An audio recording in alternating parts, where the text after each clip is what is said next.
What are some of the measurements you're looking for? Sure. Well, I believe that stocks follow earnings, and so I'm looking for companies with the best brands or those competing in the fastest growing categories, because I believe that over time that should lead to the fastest sales growth and then the fastest earnings growth, and assuming a rigorous approach to valuation, the best stock performance. Two of your biggest holdings are Home Depot and Lowe's. Is that a play on the housing recovery?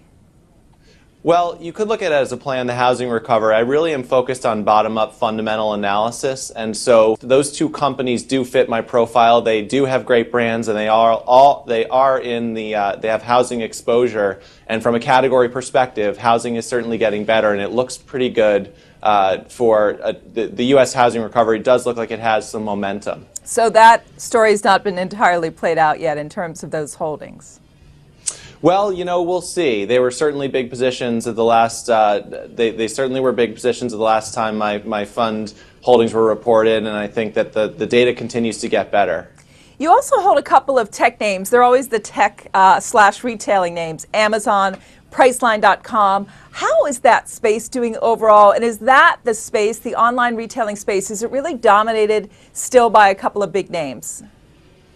Well, the space in general has done very well if you look back over time. I actually don't think about them necessarily online retail versus brick and mortar retail. I think about a company's brand, its product offerings, and that could be a brick and mortar retailer that does well with e-commerce. But in general, that space has done well, and certainly the customer is voting with their pocketbook. They are increasingly shopping online, so I think that has to be a key factor to consider when looking at retail stocks. And what are you thinking about consumer spending overall for the rest of this year?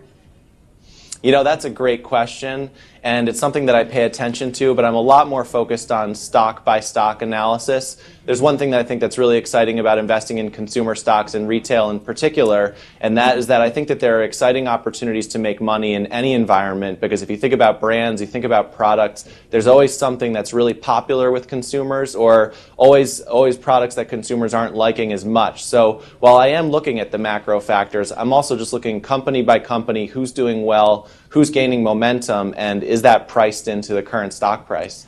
How difficult in general in retail is it in terms of passing costs on to consumers? We know that more people are talking about seeing inflation down the line, but for so long it seemed that there was not those pass-through costs, or there was this inability that did squeeze margins for a while. What's the outlook in terms of a changing environment that way, and will the retailers be able to maintain profit margins should things change significantly? Sure. I think it really comes down to the individual products that they're selling, what sort of substitutes are available, and also what is the brand, or how desirable is the individual product. Consumers have shown over time a willingness to spend money and to pay higher prices if the product or the brand is what they really desire. When it comes to more commodity products, or products where there are easy substitutes, it gets a lot more challenging to pass pricing on. So I think you have to be very selective about what are the brands, what are the products that a company sells, when deciding whether or not that company may or may not have pricing power moving forward.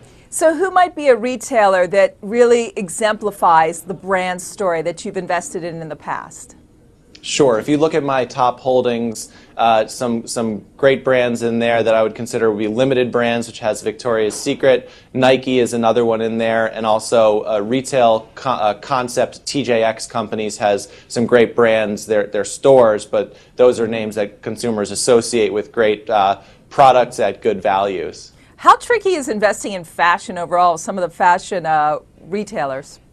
Sure. It certainly can be very challenging, and fashion poses a unique risk to investing in retail. But you have to look at the desirability of a brand. You have to think about what's priced into the stock, what is the valuation telling you, and compare that to where you think the stock is going to go over time.